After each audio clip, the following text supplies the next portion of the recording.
dan denganmu merasakan ini semua, melewati hitam putih hidup ini.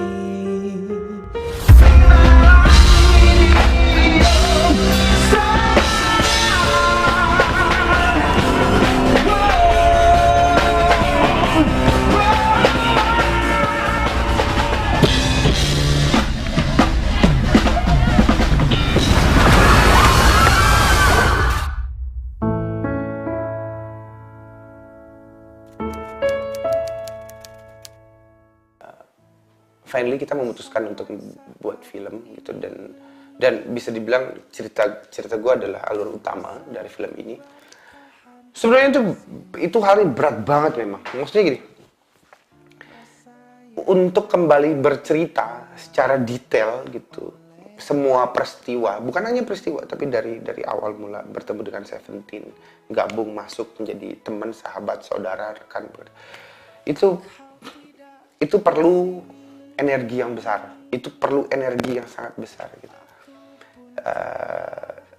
That's why waktu itu gue minta ke direkturnya dan seluruh tim gitu untuk tidak terlalu memaksakan, karena gue tahu biar gue aja yang bercerita secara detail, karena gue tahu itu pasti akan besar banget energi yang akan gue taruh di situ gitu. Dan memang ternyata benar gitu, untuk bercerita sedetail itu energinya sangat besar yang harus gue keluarkan gitu.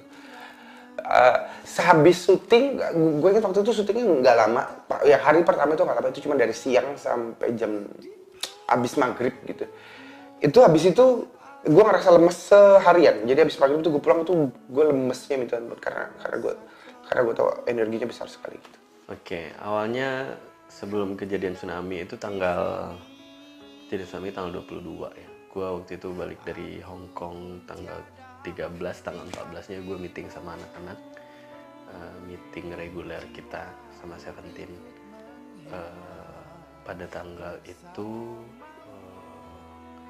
berarti kira-kira 10 hari sebelum, ya kurang 8 hari, seminggu ya sebelum kejadian tsunami itu, gue meeting sama anak-anak memutuskan 3 hal. Pertama, kita akan membuat dokumenter Seventeen.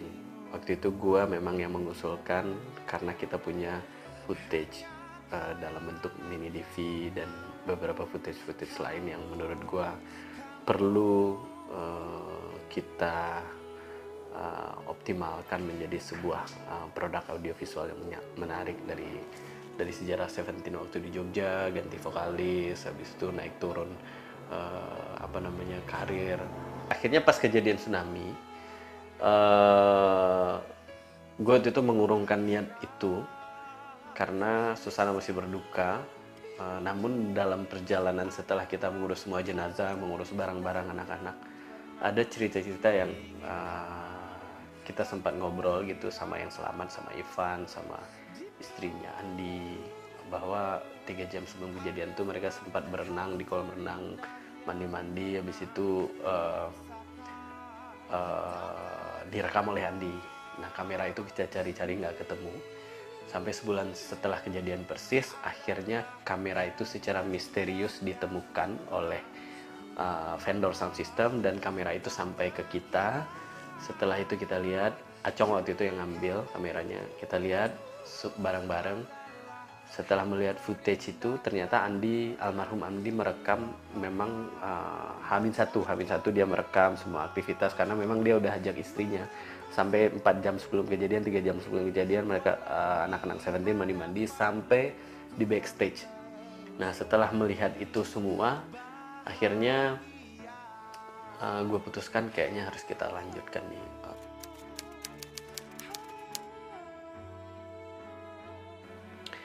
To be honest, sebenarnya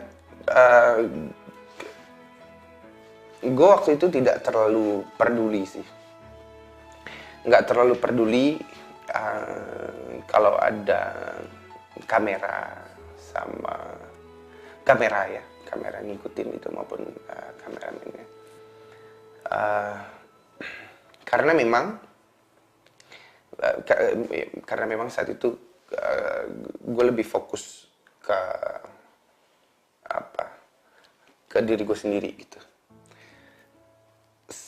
At that moment gue mengontrol apa yang gue lakukan aja itu menurut gue perlu usaha yang keras gitu, perlu effort yang keras.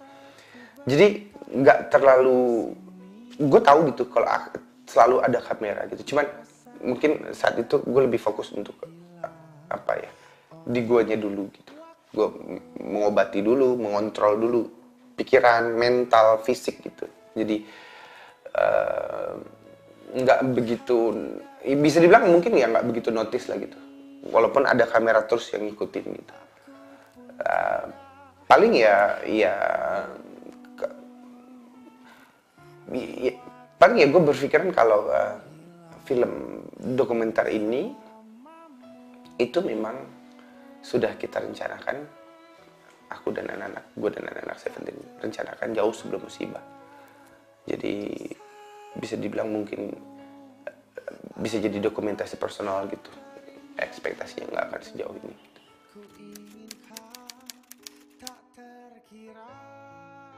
Waktu kita menemukan footage tersebut, ya, maksudnya rekaman kamera Andi yang kita temukan sebulan persis setelah kejadian itu, satu-satunya top priority yang menurut gue paling pas membuat itu adalah Upi. Pertama, Upi selain memang sudah kenal Seventeen, dia pernah membuat video klip Seventeen mulai dari formasi awal, formasi sebelum Ivan yang jadi vokalis, formasi sudah ada Ivan dan masih ada Yudi, formasi yang sudah tidak ada Yudi, dan Upi juga yang ngedesain cover album pertama Seventeen, dia yang membuat single kedua di album pertama Seventeen, dia yang membuat. Jadi setiap formasi Seventeen itu tuh Upi pernah buat. Gimana ya? Kalau ditarik ke belakang gitu ya, gua itu cukup lama kenal sama mereka. Sebenarnya dari zaman mereka dulu bikin demo dari Jogja, sudah mengenal baik mereka. Bahkan pada masa-masa mereka tuh ngirim-ngirimin demo di awal karir mereka di Universal, sempat tinggal di rumah gue juga segala macam gitu ya. Dan album pertama